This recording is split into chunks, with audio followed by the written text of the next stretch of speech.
I love to reminisce about this, but I want to move on to my next point. Old school techniques, but you're mirroring now and marrying them to modern digital tools, right? Can you kind of speak about your transition? All of a sudden, 2010, wife moves out, takes the boys. Both my parents die in rapid succession. I was totally burned out, money in the bank, single dad. Next failed relationship with another beautiful woman kind of forced my hand. I was like, man, money's not the answer. And that actually really kind of was a harsh awakening. I'm trying to figure out what to do next because home loans are so painful. And I'm like, God, what's the next thing for me? Give me the next career. It hit me overnight. I was like, oh my God, I need to retire. 2015, I go into my boss's office and I said, hey man, I quit. And he goes, we'll match any offer you're getting. I said, no, you don't understand. I'm quitting. I'm retiring. I'm going to get my boys through school as a single dad. And he stone cold looked at me and said,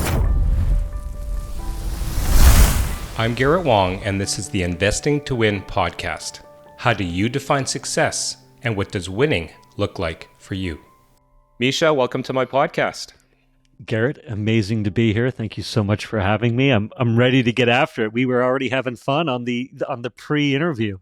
Yeah, no, I forgot to. Sometimes we get carried away, and then you forget to hit the record button.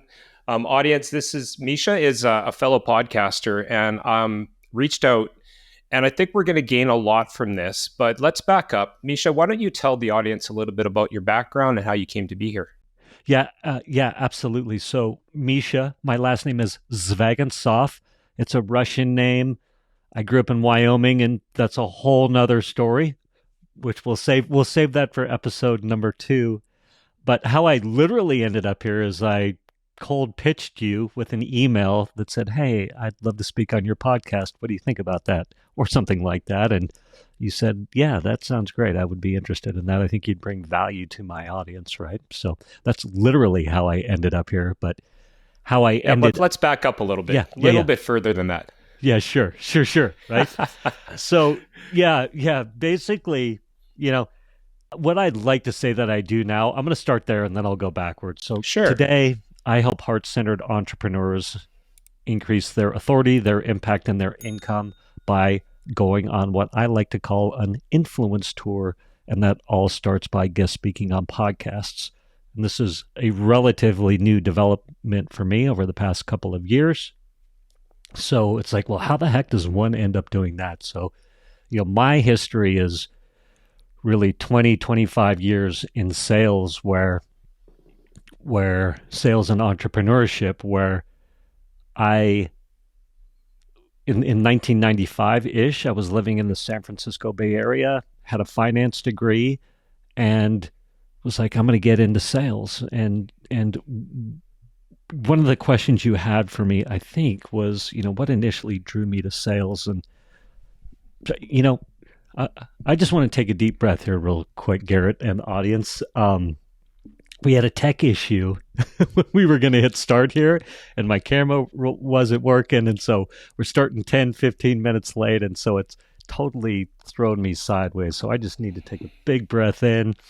It's all good. Let's all breathe. We're not going to do this whole stand up and get energy, high five your neighbor, right? Right. But just to reground and yeah, I'm an old school sales guy. So I was a retail commodities broker. I started as a retail commodities broker in 1995. And basically that was boiler room sales, where literally I walked in, somebody handed me a script and said, read this and don't deviate from it, and start making 100, 150, 200 calls a day.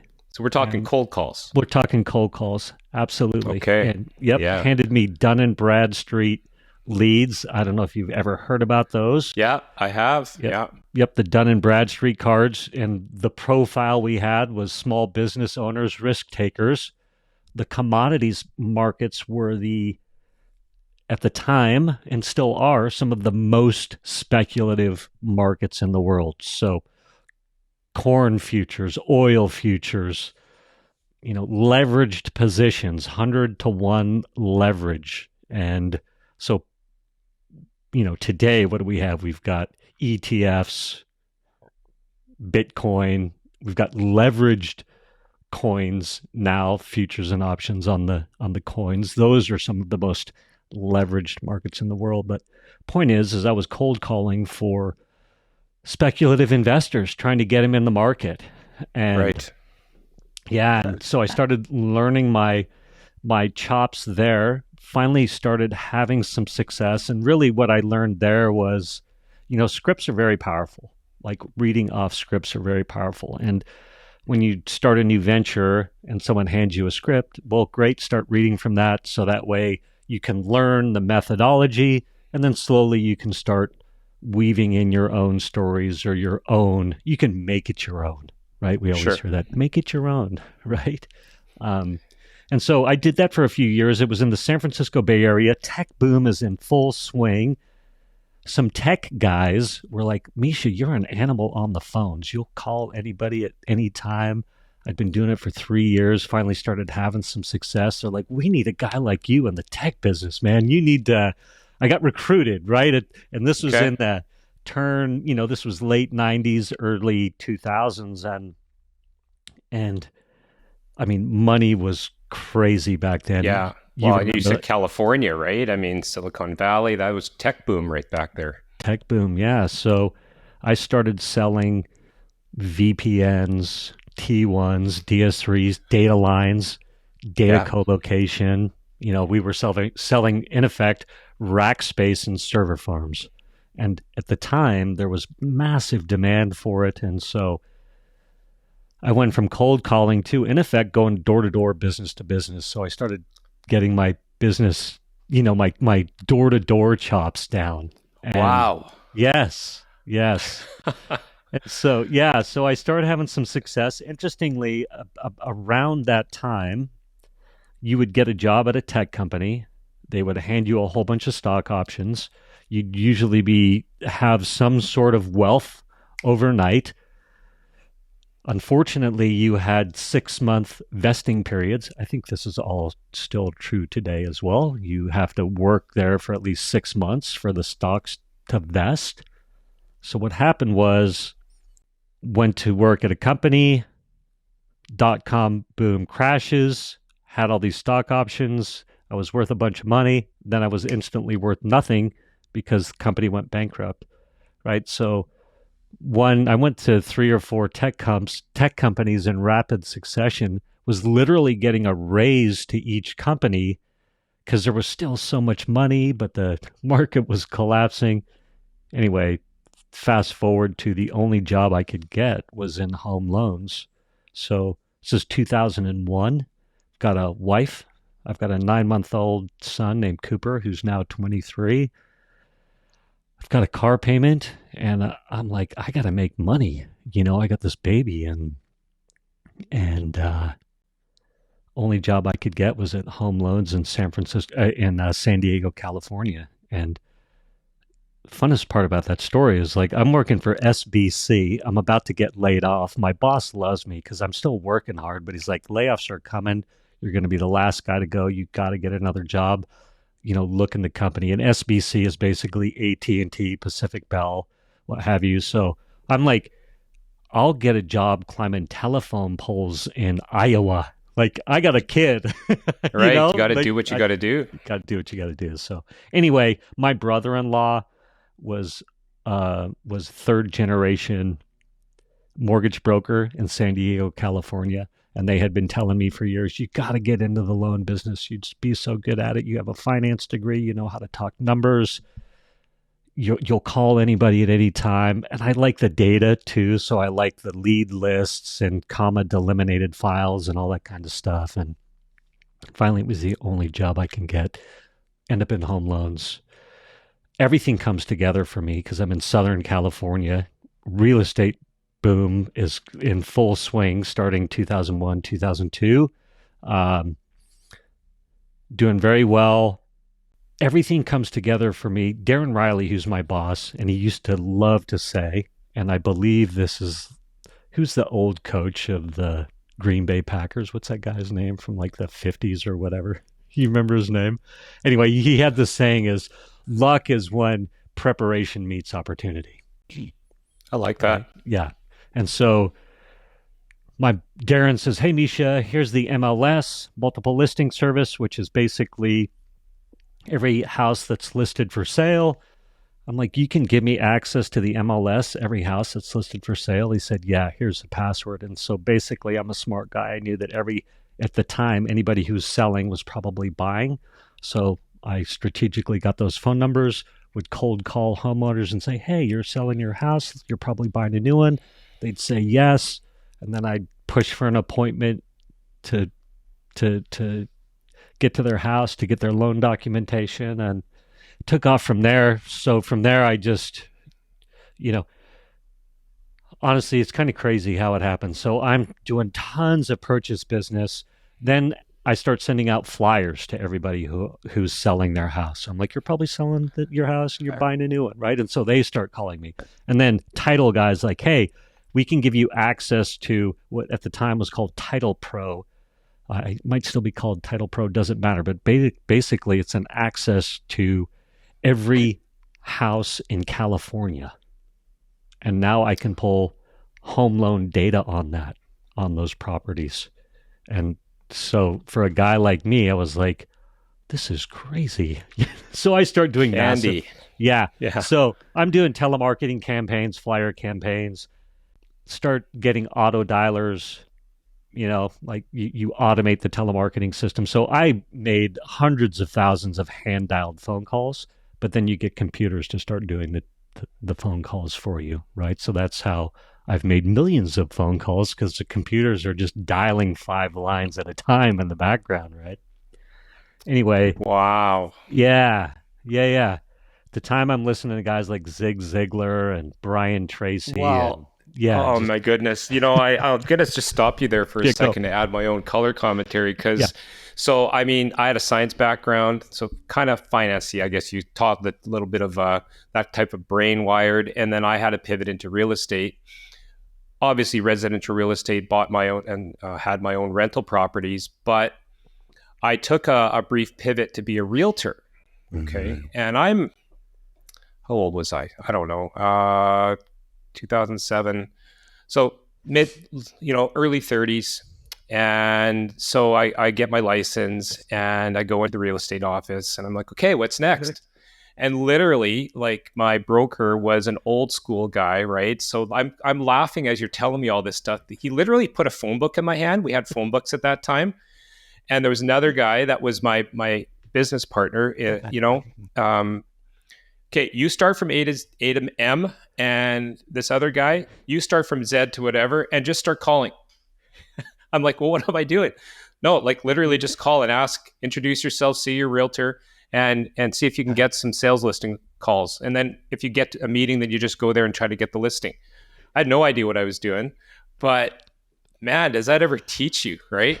Yeah. Such great learning. Absolutely. And getting your teeth kicked in every day and, having people hang up on you. But no, it does teach you something. So I do have an appreciation for what you said, for the old school things. And then you're talking about going door to door. My goodness. Wow. Yeah. Crazy. Learned so much, and really learned, the biggest takeaway about going door to door and telemarketing is that you'll hear 10 no's of all sorts. Take me off your list. Why are you calling me? How can you do this? Right. And then you get privacy. Yeah. And then you get the person and it happens every time. It's like, oh my God, I can't believe you're calling me right now. You have exactly what I need. Yeah. Right. Or same thing with knocking on doors. No. How can you do this? You're the lowest scum of the earth. Whatever. Wasn't actually that bad door-to-door sales in the business world, but business owners are getting hammered, right? But you'd get the same thing. Someone's like, thank God you walk through the door right now. Yes, I need what you have. I would say too, interestingly, if I had to start brand new today and had bills to pay, and someone said, you have 2 choices, you could be a home loan officer or be a realtor, and I was like, flipped a coin and it came up realtor, I would, this is what I would do. And I believe that I would be very successful. I would go to Google and I would Google San Diego lawyers, San Diego plumbers.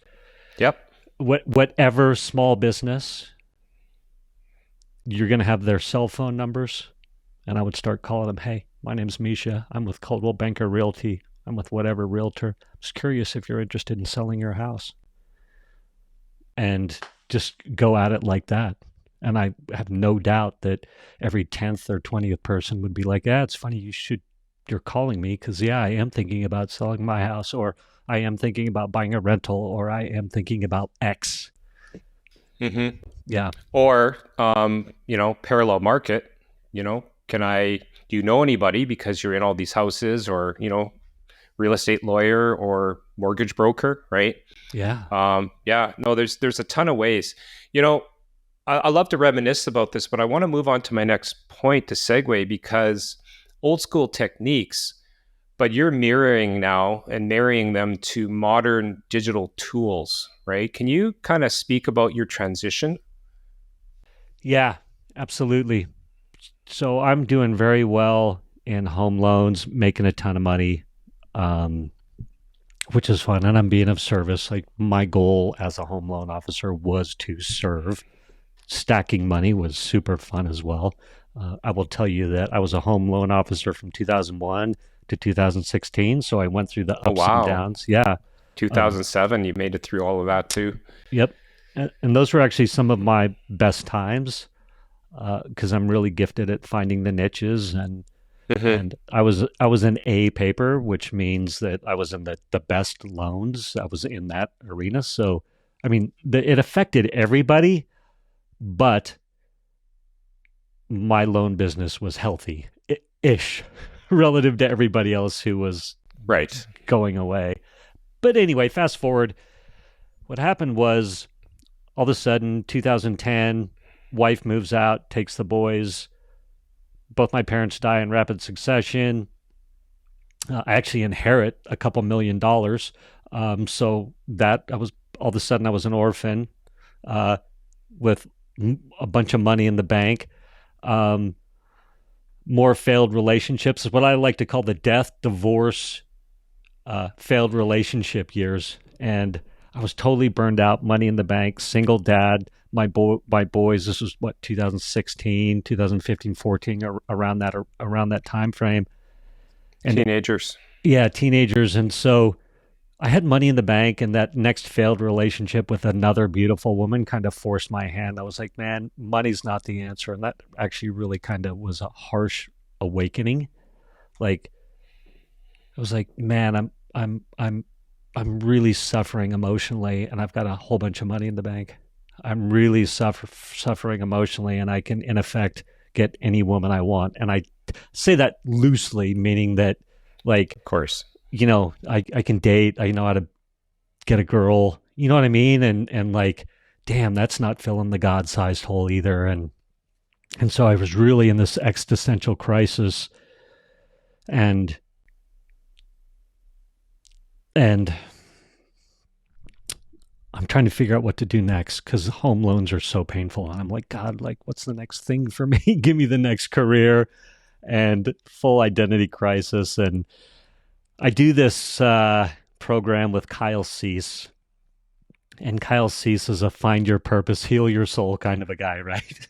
And so uh, I do this intensive weekend with him, basically inventory 100 things I know, 100 things I love, 100 things I'm good at, 100 things I understand. And what the light is shined on there was like, oh my gosh, I love getting my boys to school. I love making their lunches right now. I love reading in their classes because they were young. So I was reading in their grade school classes, and it hit me overnight. I was like, oh my God, I need to retire and get my boys through school. They needed that support. So 2015, I go into my boss's office, wish I could remember his name, and I said, hey man, I quit. And he goes, we'll match any offer you're getting. I said, no, you don't understand. I'm quitting. I'm retiring. I'm going to get my boys through school as a single dad. And he stone cold looked at me and said, I wish I could quit too. And I was like, yeah, I'm doing the right thing. So anyway, I quit, start teaching some yoga because it allowed me to have the flexibility to really just focus on my boys, get them through school. And so what happens is, fast forward, you know, 4 or 5 years ago, as my boys are graduating from high school, have their girlfriends, have their jobs, have, college lined up, I intuitively knew that, hey, I get to jump back into sales, entrepreneurship, marketing, stuff like that. And basically, I'd in effect mastered telemarketing and having teams, right? Right. I'd mastered sending out flyers to get the phones to ring. And I was like, man, I've always wanted to sell from stage and do this one-to-many selling, these webinars, things like that. So I fall into Russell Brunson's what's called his 2CCX. You know who Russell Brunson is? Mm-hmm. Mm-hmm. Yeah.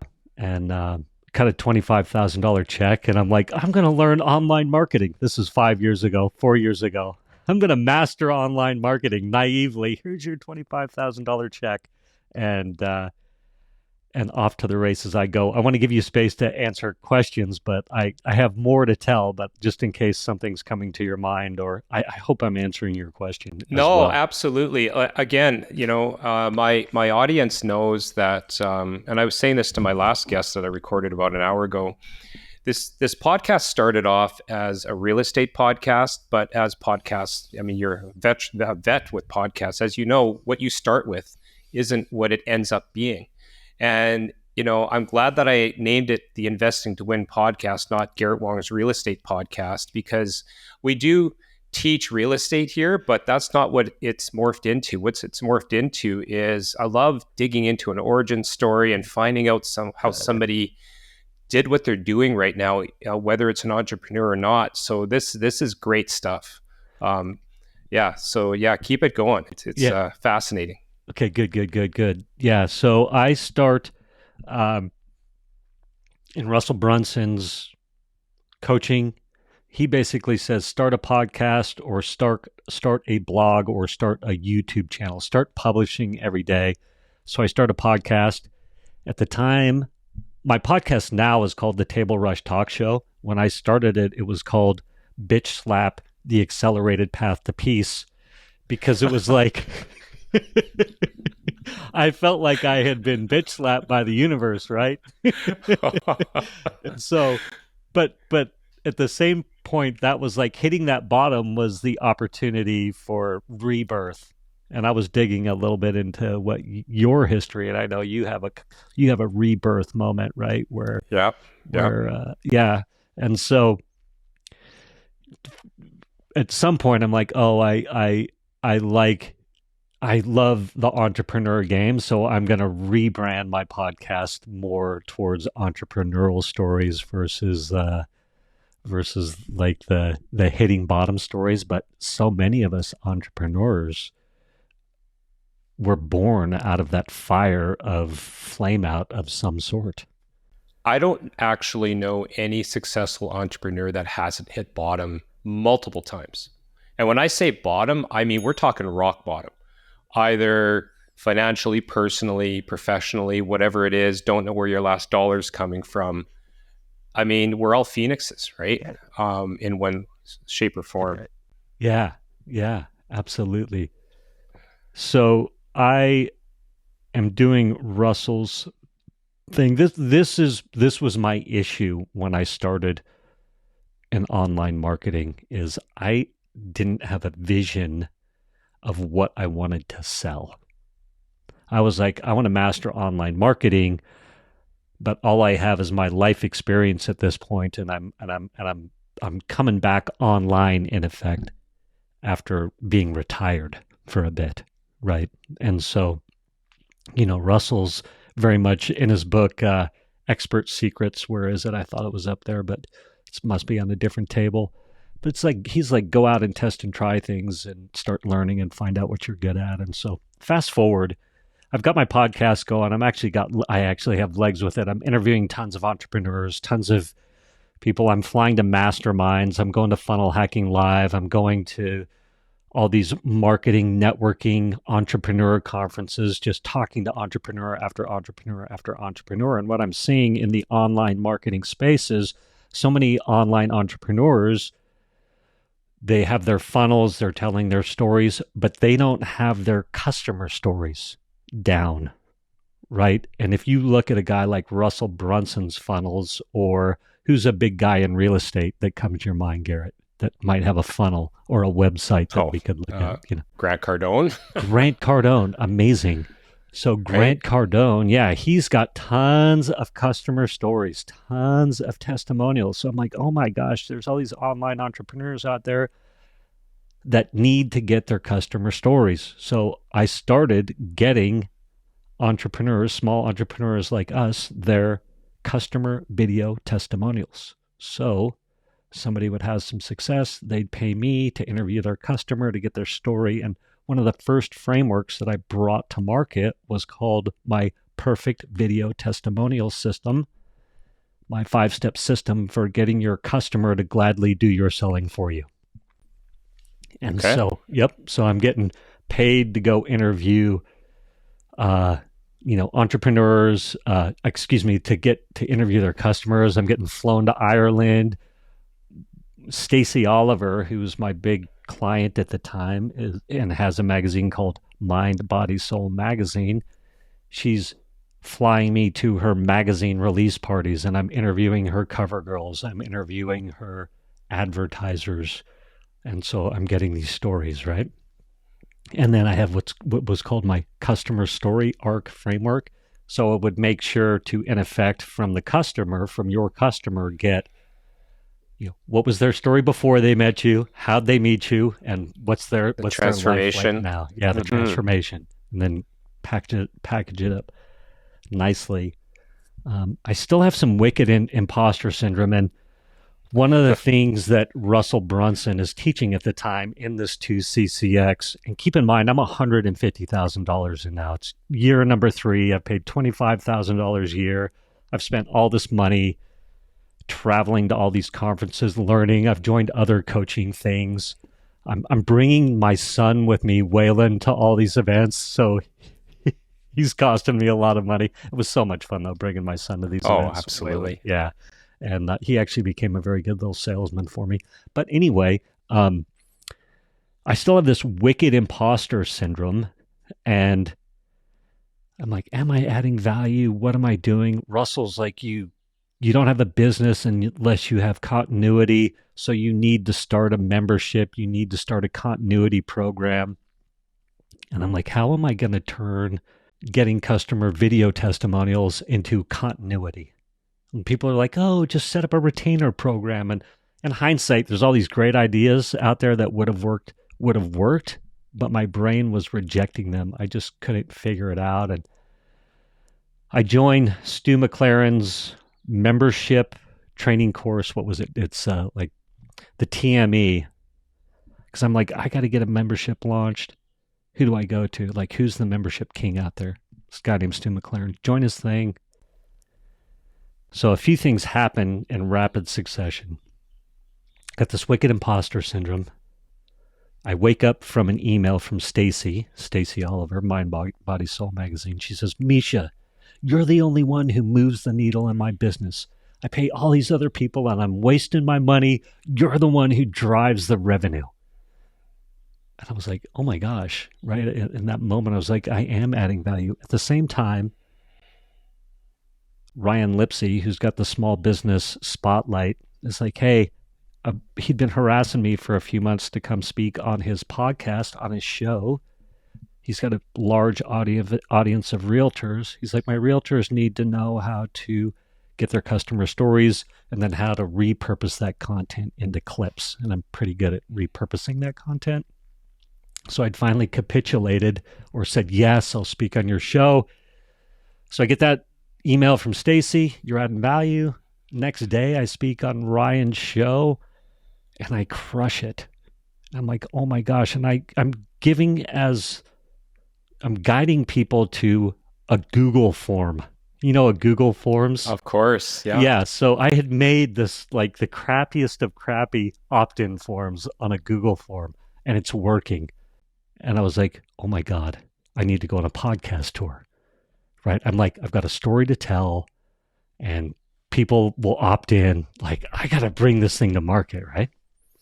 And so I start creating all the templates, how to find the email addresses of podcasts, how to find the podcasts, what are the scripts, all my superpowers from back in the mortgage days, systemizing processes, creating templates, creating, you know, responses, just templating and systemizing everything. So I'm like, hey, I make all these tools to go on a podcast guest speaking tour. And I do this post on Facebook and I say, hey, everybody, I'm going to go on a podcast guest speaking tour to teach people how to get their customer video testimonials. I've created all these assets to do this. Who would want them? And I get a flood of engagement. I want your templates. I want to know how to get speak on podcasts. And in that moment, I was like, oh my gosh, there's all these heart-centered entrepreneurs out there that need help scaling their message in an efficient way. And that was about a year and a half ago, and I launched my Influence Army. I'm here to help people guest speak on podcasts. Who wants in? A whole bunch of people said, yeah, we'll start paying you. And that's the short of it, or the long of it, whichever way you want to say it. Yeah, no, how we got here doesn't really matter. You've mentioned heart-centered entrepreneur a couple of times. Define that for us. Yeah, so I would say there's so many of us out there. So for that, yeah, we want to make some money, but that's not the main driver. It's like we have a new purpose. So when I dug into your stuff a little bit, you're like, hey, I had a pretty big real estate portfolio. It was obviously driving a certain amount of revenue and lifestyle for you, and probably checked a lot of ego boxes as well. Like, look at this portfolio I built, and I'm teaching people how to, buy properties, and you're probably, I don't know, big swinging dick. If you want to say it that way, excuse my language. Not quite. But vanity metrics, I think, is the industry term, Mischa. There we go. Vanity metrics. Excuse me. So yeah, the heart-centered entrepreneur, if we're driven by money, we're doomed to failure. And really the heart-centered entrepreneur. 150%. Couldn't agree more. Yeah. Yeah. No, you have to be driven by a bigger purpose, or you will not succeed, right? Again, money, I think, is maybe a way of keeping score, but it's not the primary driver for at least myself. I can't speak for other entrepreneurs, but having that bigger purpose, that goal, to me is everything. And now I'm finding in some slight little pivots that it's fun, right? When you're doing everything, and now I'm working, I think, even longer hours than I used to, and it doesn't feel like work because I love that heart-centered entrepreneur. Yeah. I was being hammered on, of course, so many of us in the online marketing space. What's your niche? Who's your avatar? 50-year-old blah, blah, blahs who blah, blah, blah, or Christian moms who blah, blah, blah, or whatever. And I wish I could remember the lady's name, but she helps people guest speak on podcasts. And she's like, I saw that heart-centered. And I was like, you know what? That resonates, and that's going to be my avatar. I'm going to borrow that. Thank you. And I've just used it. Drives some people crazy because they're like, that's too vague or ambiguous or whatever. And I'm like, it's working for me now, Yeah. So you basically, with all your marketing chops and all the grinding and everything else, and now you've kind of somewhat accidentally found yourself on these tours. So, I have a fledgling podcast here. I've been doing this it's coming up on 2 years. It's been difficult.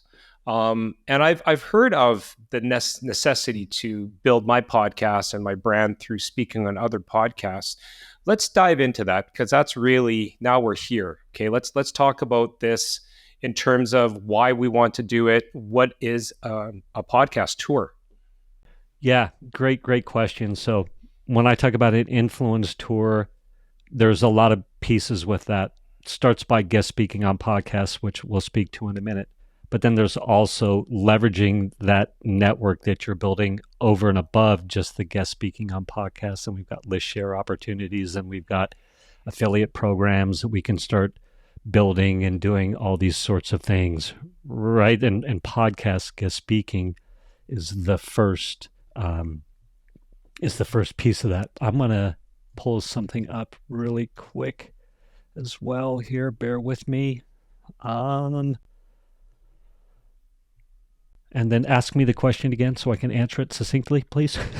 No. I was just saying, now that we're here, kind of explain to the audience, why an influence tour is so important on speaking on other people's podcasts. Yeah, great question. So a couple ways to build your business these days in the online marketing space. You can go organic social media, which boy, oh boy, that's a slog, and there's a lot of luck involved. Who are you competing with, right? Yeah. And dancing cats and rainbows, and it's hard. Seriously, it's hard. It's hard. It's hard. Exercise and futility. And I had gotten to the point where I was like, oh my gosh, I have to post on social media again. Like, ick. And not that there's anything wrong with it. Some people are gifted at it. But it's a slog. It's hard. If I never had to strategically post on social media again, I would be okay. Right? Paid ads. Yep. What I learned, $150,000 in, 4 or 5 years in, traveling the world, interviewing entrepreneurs, being in masterminds, spending my resources to meet these people, to have these interviews. Like, I've talked to thousands and thousands of entrepreneurs in the last 5 years, literally. How many entrepreneurs did I meet that started by advertising, social media, paid media, and then just ran out of money and they're done? They got to go back to their job and the dream is dead, right? They're trying to learn their messaging by running paid media and social media ads. And that's an exercise in futility. That's an expensive way to learn your market. Mm-hmm. I saw $1 million brands, and we see it all the time, $1 million businesses, multi-million-dollar businesses collapse overnight. The iOS change, what was that, a few years ago by now, right? Where all of a sudden the way paid media was working didn't work anymore. And so people that were spending millions of dollars driving ads, building their business, it didn't work anymore. And then they lost everything in effect, right? So I've seen a bunch of that. So I was like, man, I was super scared to start running ads. Anyway, and then the other one is like, okay, old school networking. Like, let's build the network. Sure. Start talking to people, right? And so podcasting, guest speaking on podcasts is such a powerful way to do that. And I'll just tell you really quick, this is why guest speaking on podcasts are important. And there's 7 main benefits of guest speaking on podcasts. One is the CTA, the call to action, right? I speak on here. At the end, you go, hey, Mischa, where can my people find you? And I'm like, go to guestingguide.com, where you can download your free guide on how to run and execute a profitable guest speaking tour, right? The call to action. Yeah. And then, well, where else can they find you? LinkedIn's where I like to play. Just Google me, friend me on Facebook. Bam, right? Super powerful. Number 2 is the host will sometimes recommend you to somebody. So I spoke on Monica Kremendall's stage. Doesn't matter if you know her or not. Monica recommends me to Payman Lorenzo. I speak on his podcast, and he joins my influence army. He's like, oh my gosh, I love what you do. I want to speak on podcasts, right? All of a sudden, joins my thing. Number 3 is the host themselves will sometimes use your services. So Alan Lomax, I email him, hey, I want to guest speak on your podcast. He says, sure, I'd love to have you speak on my podcast. As we're out there guest speaking on podcasts or sending out pitches to speak on podcasts, if somebody says yes, they have an interest in what we're doing, right? You let me on, you have an interest in what I'm doing. That's Before fair. you hit record, you were asking me some pretty technical questions. You're like, I want to go guest speak on some podcasts. Yeah. Right? So great. You might join my thing when we're done here. Right. Yeah. Yep. Alan joins my my thing. And by the way, he's loving it and doing great. He's guest speaking on podcasts. He's got people opting into his stuff. Number 4 is the collaboration opportunities. So as I'm guest speaking on podcasts, what's so powerful about podcasters is like I'm building an email list. Have you started building your email list? Of course. I mean, email, that's the only thing that you should be doing right now is getting that email list. Everything else pales in comparison, right? Absolutely. Hence the call to action, the guesting guide. People have to give me their email address to get the guesting guide, right? So I spoke on Alan's podcast. Alan loves what I do. I say, Alan, I'm going to run a master class on how to guest speak on podcasts. Alan, at the time, he rebranded his podcast, but at the time it was called Real Estate Investing Abundance. And he's like, yeah, my audience would love to know how to guest speak on podcasts. So I'm like, great, let's share my masterclass with your email list, right? Troy Truen, who I reached out to him to guest speak on his podcast, he said, hey, man, I'm only interviewing women right now, but maybe we can collaborate. So I was like, oh, great. Well, why don't you speak on my podcast? So I had him on my podcast. And then I'm like, hey, I'm doing this masterclass. Would you share it with your list? And he says, yes. And so if I was sharing my screen right now, you'd see that I would show you all the opt-ins that came from them sharing my podcast guest speaking masterclass with their list. Does that make sense? It does. Yeah. Awesome. Yeah. Payman has me speaking he runs a challenge every couple of months. He has me speak on day 5 about the power of guest speaking on podcasts. Every time I speak on his live stage, people are opting in. Right? Are you starting to see the power of guest speaking on podcasts? So let me ask you, Mischa, do you have to have your own podcast in order to guest speak on a podcast, or does it just help, or it's not necessary at all? Such a great question. Not necessary at all, actually. I think there's a massive benefit of having a podcast when you're going to guest speak on other people's podcasts, and I'll tell you what that is. As I'm sending out invites, so in the background, I'm sending out 100 emails a month to guest speak on podcasts, like come hell or high water, excuse my language. Every month, 100 emails are going out. I want to speak on your show. I want to speak on your show. You get 4 responses. You get a yes, which is like, and that might have been you actually. I think right away you were like, heck yeah. Yeah. Here's my link. And I was like, oh my God, you're the dream, Garrett. You were the dream. So you get a yes, click here, book here, right? The other one is yes and. It's like a soft yes. So it's like, yes, what do you want to speak on? Yes, who is it? Yes, fill out this form, right? Yeah. Like there's a form you have to fill out oftentimes, right? An application. Yep. Or you get a no. So those are the 3 main responses. You get a no, and I'm going to tell you how to deal with a no in a second and answer your question. Or you get a no response. If you get no response, you just literally send the exact same emails 3 days later. So I'll literally just say, hey, just making sure you saw this email. Hey, Mr. Smith, or hey, Bob, or hey, Garrett, just making sure you saw this. Cut and paste. Right. Here's the pitch, right? And because what happens is, as we're reaching out to guest speak on podcasts, people go, oh yeah, I would like to have Mischa on my show where I do have some more questions, but then they get busy with their kids or football or whatever. So you just send them a reminder in effect. Okay. If you get the no, it's an opportunity for a counter offer. So what happens is when I get a no, someone's like, nope, I'm just interviewing women. So like with Troy, just interviewing women entrepreneurs right now. I literally respond, parrot back exactly what they say. Hey, Troy, thanks for your quick response. Noted that you're only emailing women interviewing women right now. Would you like to be a guest on my show? Mm-hmm. Right? And then they're like, oh yeah. And so now, bam, I'm building that relationship, right? And you still have an opportunity for collaboration. Still have an opportunity for collaboration. As we're sending out emails to guest speak on shows, we're going to get, hey, Mischa, love to have you on my show.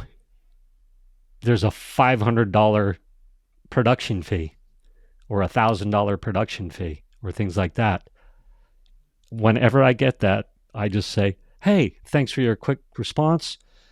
How about in lieu of the $1,000 production fee, we do an interview swap? Send. And they go, yep, done. Okay. Love to be on your show. So that's the power of having your own podcast to answer your question. It was a very long answer.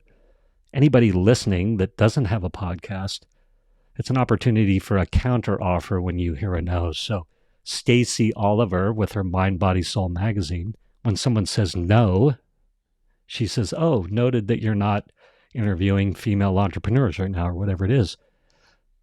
We're looking for cover girls. Are you interested? Or we're looking for an advertiser. Would you like to advertise? Right? So you think of it in terms of a counter offer. Anyway. Right. Oh, I like that. No, that's, I am learning just tons here. So I was going to ask you about podcasts itself and building a brand, but that was more from my perspective of having a podcast.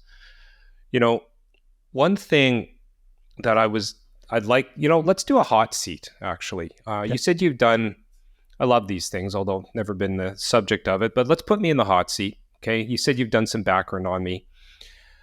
I think my audience knows my story enough. What would the first steps that you would do if you were me and I was in your program and I need to go out there? Like you said, 100 emails. Yep. I mean, a month. Like, is that sort of the metric, the target?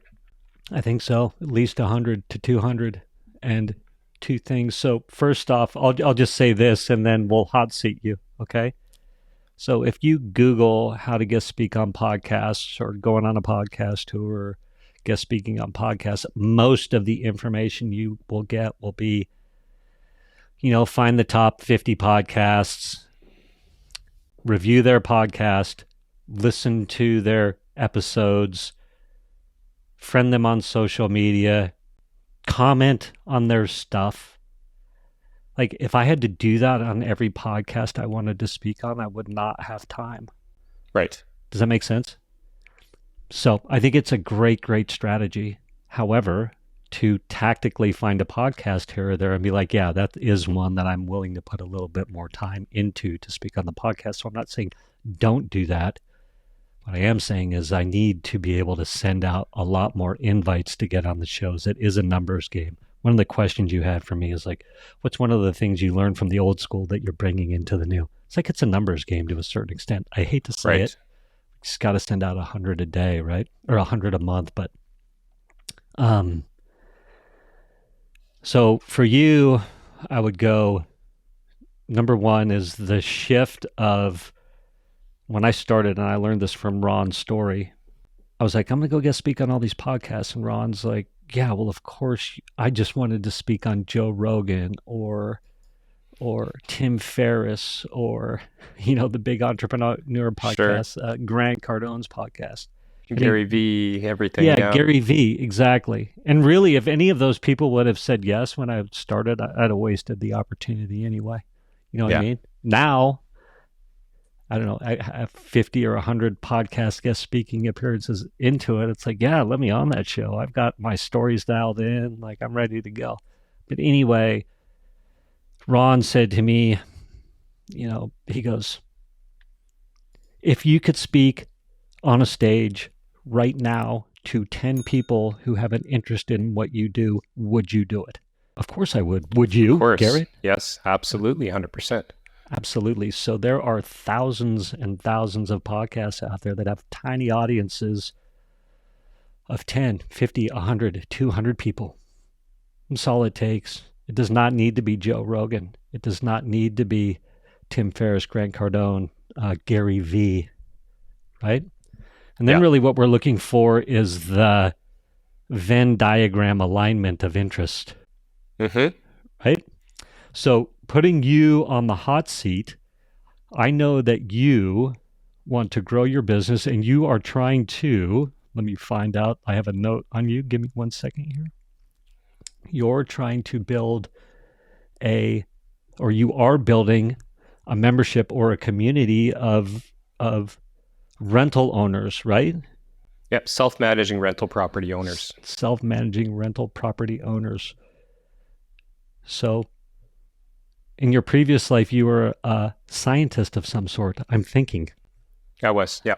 Yeah, great. So you worked for Apotex Pharmaceuticals and then Federal Virology Lab. Yeah. Awesome. Yeah. I have a master's degree in molecular biology. Yeah, amazing. Which is amazing. I mean, that's incredible. Wow. Not for all that I use it now, but sure. Sure.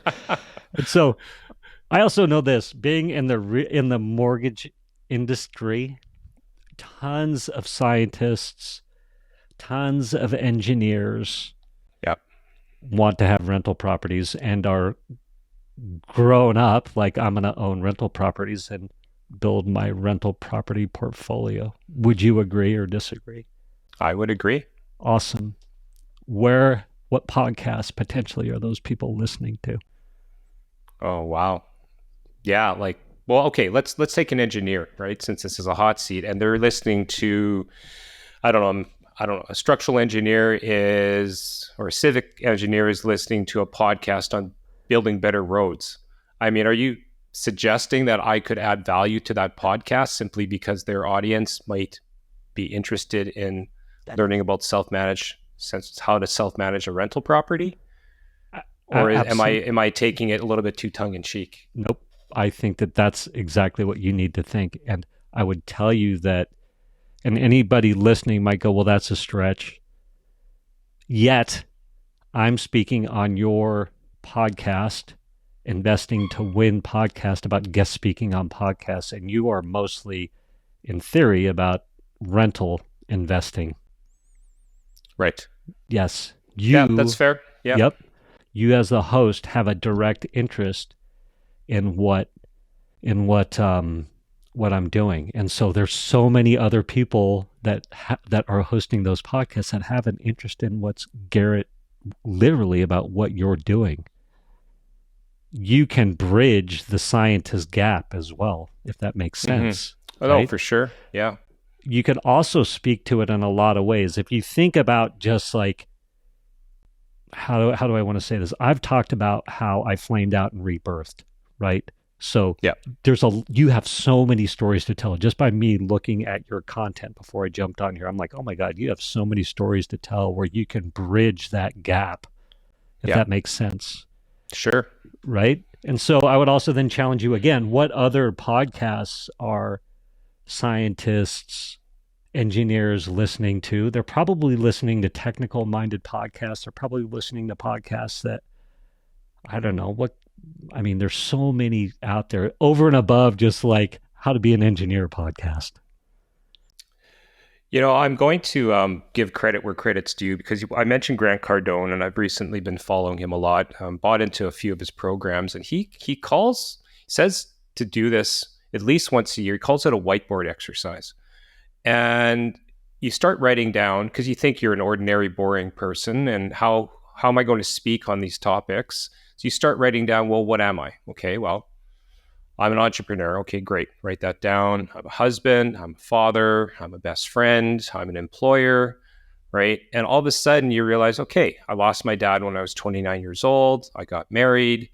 I pivoted out of, I quit my PhD. I mean, my point, and I guess Grant Cardone's point, is by the time you finish this, it's going to be full of stories. Right. And Mischa, I mean, I'm paraphrasing you, putting words in your mouth, but you mentioned stories. I mean, how big is the amount of stories that you can bring to another podcast audience? What's the value there?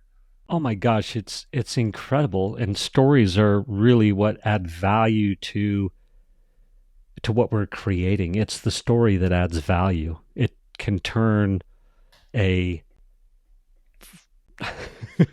oh my gosh, I was going to say a paperclip, but let's just say like a front doormat, right? And I don't know why front doormat came to my mind, but if you've got a front doormat that you just get at Costco or Walmart or Target, I mean, that's a commoditized thing, right? But if the doormat is custom made by Mexican farm workers or something, all of a sudden you start adding layers and value to it, right? Russell Brunson likes to say how you learned it and earned it. It's when you start adding value to it.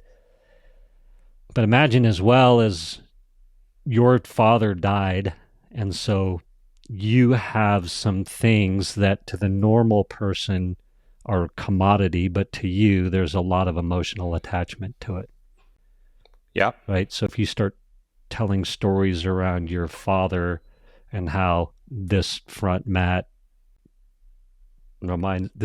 came from, I don't know, Sure. does that make sense? I don't feel like I'm doing a very good Oh job no, of. you know what? Let me take over here for a second because I mean, so you said that I've had a rebirth of sorts. My audience knows that I had a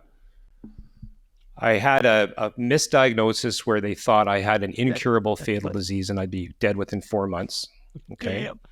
And then after that, all clear, because this was 2 years ago. So 3 weeks after that, I almost drowned in a boating accident.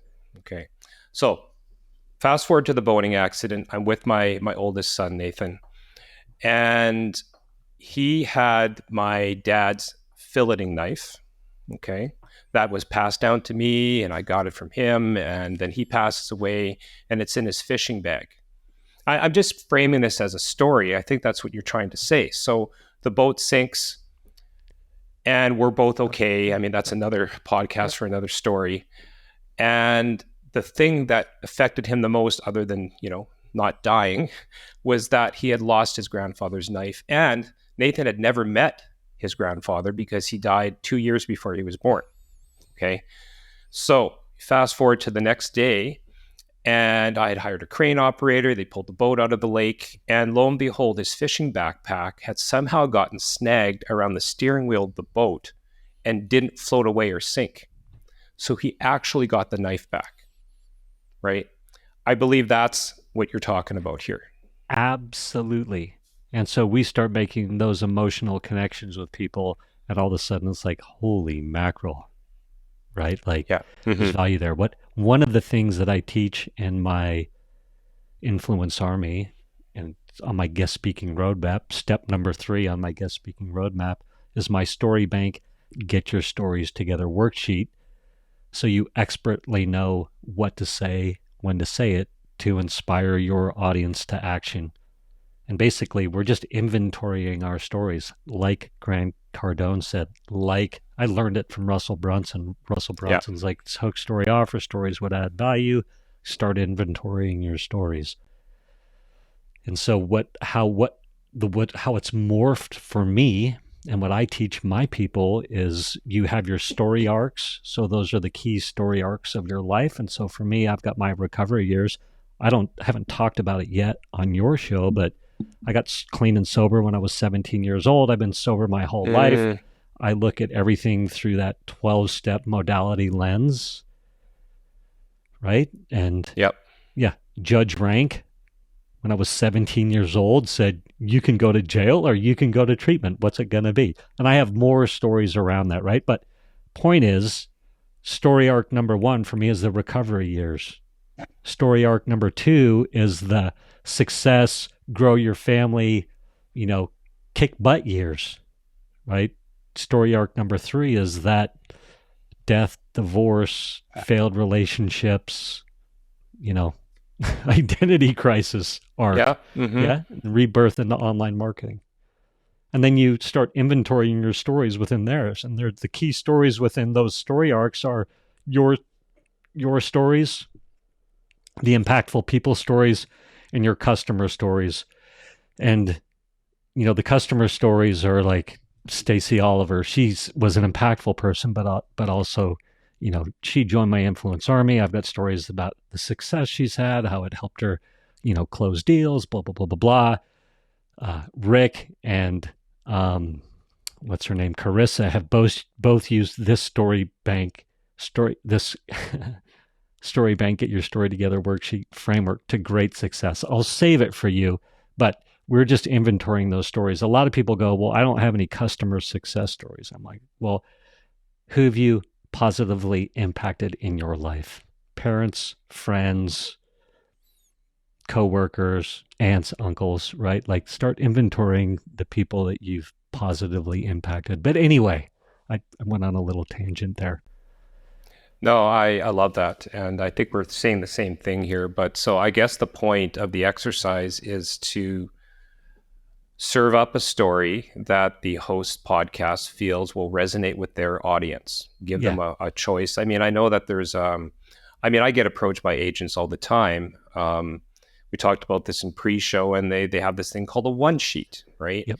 And the good ones, I don't want to say the bad ones because some people are going to be listening to this, but the generic ones, if you will, just have a bio and who the person is all about. The really good ones talk about typical things that, again, Mischa or Garrett Wong have spoken on other podcasts. So that's where you get the stories in, or typical questions that are often discussion points. And am I on the right track there? You are. And I would also add to this right here. So let's step back and then we'll talk about the one sheet. And I want you to note that I got on your show without having a one sheet.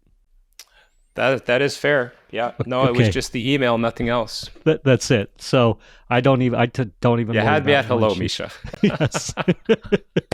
Right. So keep that in mind. But anyway, really quick. So you're a scientist. So I just know from my experience that scientists, engineers, people like that are thinking about investing in income properties, right? So if you start inventorying any place podcasts that they might listen to, that's a whole avenue for you, and you speak their language, so that's going to be a natural fit. However, and I was like, okay, there's the obvious real estate podcast for you to speak on. Investor podcasts, side hustle podcasts, business podcasts. You have this crazy breadth of knowledge. And so if you literally just start thinking about, oh my God, you could speak on Christian mom podcasts. You literally could go, you know what? Christian moms want to build a better life for their families. They're, Sure. they're Yep. right. And so you start pitching those podcasts. So I think for you, to go back to the hot seat, if you just start inventorying that, like, oh my gosh, side hustle podcasts, entrepreneuring podcasts are ripe for you. Mm-hmm. Right? Yeah. Because there are people that are listening to entrepreneuring podcasts are wanting to build something or want passive income or want more income or whatever. Right. So there are all sorts of podcasts for you to speak on. Yeah. Well, maybe there's a scientist out there right now who's wanting to get into business and then gets inspired because I gave up a fully pensioned government job, right? Everybody thought I was crazy, so I can tell that story. And this scientist is like, yeah, everybody's telling me I'm crazy to be even thinking about quitting, but I don't want to do this. I feel trapped. I feel whatever, right? Yeah. And that's ripe in America right now. Our Western culture has just burned everybody out. I mean, a lot of us. You know? True. Yep. What else did I have? Small business podcasts. Yeah. Anyway, did we 100%. So, yeah. And then, you have a community that you're building an email list. So you have assets, you have value to share with other podcasters. It's natural for you to start speaking on podcasts for all the reasons that I told you. Yeah. I mean, you're ready for it. You're ripe for it. It's like it's out there for you, ready to explode what you do. And you've got the good stories to tell. You're personable. You've got half the battle done where you've got the mic. You're comfortable enough. Mm-hmm. I would tell you, even if you weren't comfortable, to do it anyway. But I mean, you have that going for you, right? Yeah. No, I think from a learning point of view for the audience, right? There's a lot of people listening to here that don't even like the sound of their own voice still, right? I'm obviously used to it, used to grate on me. And then, of course, the next thing was I hated seeing myself on screen. And now, honestly, audience, you don't even think about it. So that saying that they say, and it sounds so corny, just hit record, is literally true. Like, I think that's what you need to do. Get out there and just grind through the first 5, 10, 15 interviews and just know that those ones you're never going to look at again. You're just going to get them under your belt, and all of a sudden you're going to be very polished, because I don't even want to go back 2 years ago. It was awful. Oh my gosh, right? Yeah. Ignorance is bliss, though, to a certain extent. Yeah. Just close your eyes and just do it. Close your eyes and just do it. I will tell you, too, that I used to hate the sound of my own voice, and I love it. And I'm honestly my own biggest fan right now. And I literally, anybody, anywhere could say, I want to interview you, and I don't care what their show is. I'm ready to rock and roll. Live format, on stage, whatever. Like, let's go for it. I'm not saying I won't be nervous as heck or scared or have the jitters, but I'll be like, yeah, let's rock and roll. And then I'll be like, I can't wait to do a debrief and do the takeaways so I can be better next time. Yeah. Although I will say, you have what they call a radio voice, right? Like you've probably been told that before. Yes. Yeah. So you have that gift. But no, let's move on here, because we're almost out of time. So we've got the Influence Army. We've got your program there. Tell the audience. I'm just going to give you a little bit of a few minutes here to sort of summarize it. Kind of give yourself a plug. What does do you call them students? Are they members? Like, what does the program look like? Yeah, great question, and thank you for giving me the opportunity to talk about it. So it's called the Influence Army. It is a membership. It's a monthly paid membership. You can also, at some points, I'll do opportunities to join annually, but it's 3 group coaching calls a month. And basically, we're learning what to say, when to say it, how to find the podcasts, the emails to send. There's accountability going on. Every month, I'm teaching a new idea or a new framework, or I'm bringing in guest speakers. So I just had Krista Oliver in there teaching first Thursday of the month this month. She taught the soap opera sequence. So, for example, when you go to guestingguide.com, you get the thing, and then you get a 5 email sequence that warms you up, builds the know, like, and trust. And at the end, it says, hey, take this action. And it's very powerful. And Krista taught that and gave the templates for that. So I'm teaching new content. Guest speakers are teaching new content. The second week of the month, implementation of that concept. Third week is I make sure that you are sending pitches out. Like, we're sending pitches for sure, no matter what, at least one day a week or one day of the month, you are sending pitches out. And then also I've got obviously a broad base of experience, and my members do too. And so it's like a hot seat environment. What are you working on? What do you want to talk about? It could be about anything. So we've got that going on. And then I have my guest speaking roadmap in there. It's all class content. So you could join and you literally watch the video, do the worksheet, check the box, watch the video, do the worksheet, check the box. You start going down the roadmap. By the time you're at lesson 4 or 5, people are inviting you onto their podcasts. You've got some of your stories together. You're ready to go. You're guest speaking. So that's what's going on there. Okay. Very good. Yeah. Very good. Well, like you said, I'm going to allow you to, we're going to be putting your stuff into the show notes, right? That's the whole point of this exercise. And people are going to reach out to you. And I'm sure there's going to be, I think you're going to get some mileage out of this, because, again, I have a lot of budding entrepreneurs that are listening to this, and seasoned entrepreneurs and real estate entrepreneurs that are trying to get out there for capital raising, for anything that you need to expand your brand. And we didn't even talk about that, lend credibility, because what is a credibility when you can say, hey, I've spoken on even 10 podcasts this year, right? Yeah, absolutely. And I didn't even get to that. That was that's actually number 6 on the 7 benefits, is that as seen on, like, the credibility, the thought leadership. Like, I'm literally a thought leader now. Like, how do we develop that thought leadership? Right. Well, my point of what I didn't say, just as a brief segue backwards of that whole cold calling experience that I had. I'm 53, right? I look younger than 53. Imagine when I was 30, right? Probably looked like I was 18 or 20. Unless I wore glasses, which I did at the time. They add another couple of years. My point is, I get through the cold call. And then I go to the house and I'm with the homeowner and they're like, well, how old are you? Then you get what's your real estate experience, et cetera, et cetera. So I have a big portion of audience here that are in their mid to late 20s and they've been doing real estate for a few years. And now you're trying to attract capital of a doctor or a lawyer or somebody who has a net worth of over $1 million. And they're like, why would I loan you money because you're only 27, 28 years old? Well, here's my bio, my portfolio, my list of speaking engagements. It's instant credibility speaking on other people's podcasts. Yes. Great point. That is absolutely correct. So powerful for that.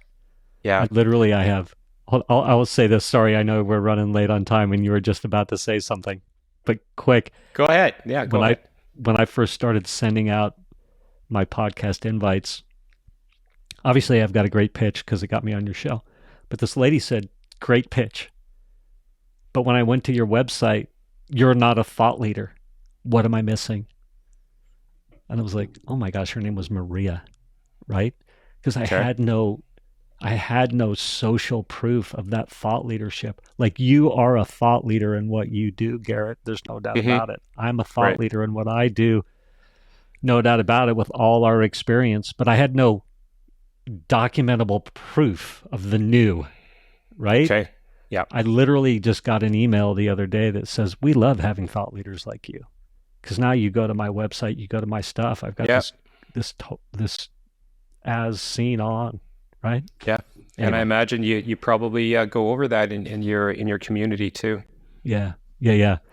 So anybody who's interested and is like, heck yeah, I want to join, I want to guest speak on podcast, go to guestingguide.com and you can download my guide to execute a profitable and successful podcast guest speaking tour. Guestingguide.com. There you go, audience. The ultimate call to action from Mischa. All right. No, this has been a ton of fun. And my audience knows I ask the same question, last question of every guest, and you're no exception. So, Mischa, this is the Investing to Win podcast. How do you define success, and what does winning look like for you? I saw you had that question for me too. So I define success these days by freedom of the mind in the moment. And when I'm moving from the heart and doing what I feel like is my purpose or my destiny or God's work, or call it what you will, and really focusing on the next indicated step, then I'm free of the mind. I'm enjoying what I'm doing. I'm not worried about the vanity metrics that we talked about earlier. Yeah. And I just feel like I'm in, I'm one with the universe, and that's really what I'm trying to do. And I feel like I'm serving. Yeah. Yeah. No, I love it.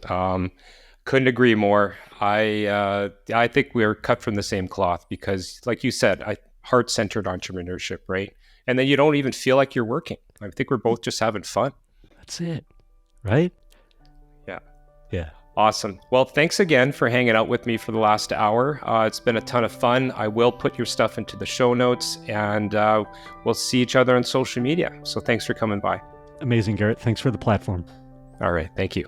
Cheers.